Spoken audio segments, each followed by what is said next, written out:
Allô les cocos, aujourd'hui mon histoire s'appelle Madame Prudente.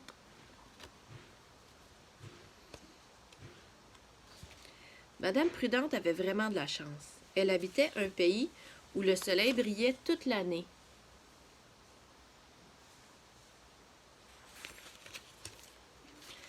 Pourtant, elle n'allait jamais se promener sans son petit parapluie, ses petites bottes de pluie, son petit chapeau de pluie. Il pourrait pleuvoir, se disait-elle. Côté pluie, oui, Madame Prudente était prudente. Mais pour le reste, elle ne l'était pas vraiment.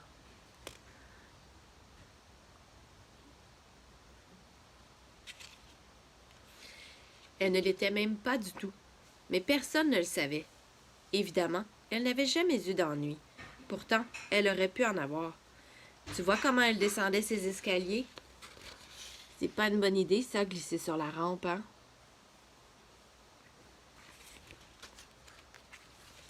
Un jour, Madame Prudente fut invitée à prononcer un discours sur la prudence sur la place de la Sûreté de sa petite ville toujours ensoleillée.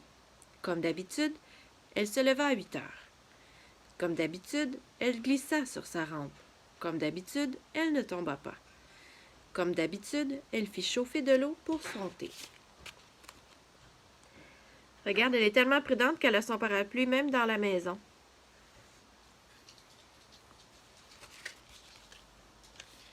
Mais quelle imprudente! Elle voulut savoir si l'eau était chaude. Elle trempa son petit doigt dedans. Aïe, aïe, aïe! Oh non, Madame Prudente, elle s'est brûlée. On met jamais les doigts dans l'eau chaude. Elle dut faire un gros pansement autour de son petit doigt, mais ça ne l'empêcha pas de bien déjeuner.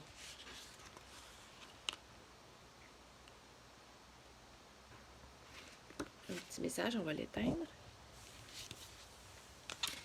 Ensuite, comme d'habitude, elle débarrassa sa table. Mais quelle imprudente! Elle mit tout sur un seul plateau. Je suis en train de vous échapper. Qu'est-ce que tu penses qui va arriver maintenant qu'elle a empilé toute la vaisselle sur un plateau? Elle le laissa tomber. Ça fait de crack, hein?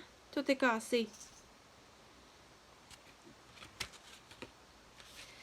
Mais ça ne l'empêcha pas de sortir, avec son petit parapluie, ses petites bottes, son petit chapeau de pluie et un gros pansement autour de son petit doigt. Et en sautant par la fenêtre comme d'habitude. Ça, c'est pas une bonne idée, je vous le recommande pas. Vous êtes mieux de sortir par la porte. Mais contrairement à l'habitude, boum! Oh oh! Je pense qu'elle va avoir un bobo.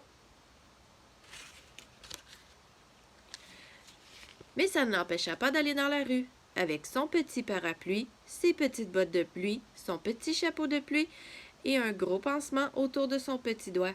Elle courut. Comme d'habitude, elle regarda partout, sauf devant elle, comme d'habitude. Est-ce que c'est une bonne idée, courir sans regarder où on va? Qu'est-ce qui arrive quand on court et on ne regarde pas? Mais contrairement à l'habitude, bang! Elle se cogna dans une échelle, celle de M. Pinceau. Splash! La peinture blanche l'éclaboussa du chapeau de pluie aux bottes de pluie.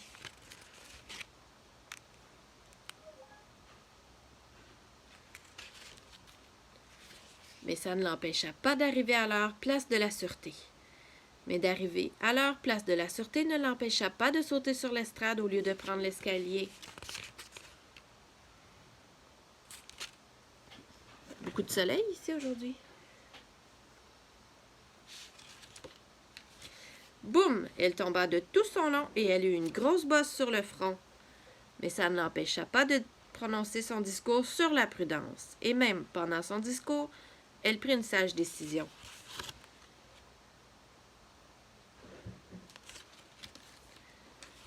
Le lendemain, elle se leva lentement.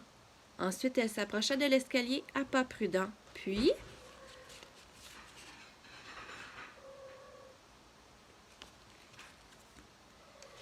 elle se laissa glisser sur la rampe, mais avec son petit parapluie ouvert, c'était plus prudent. Trouvez-vous que c'était une bonne idée de demander à Madame Prudente de faire un discours sur la prudence?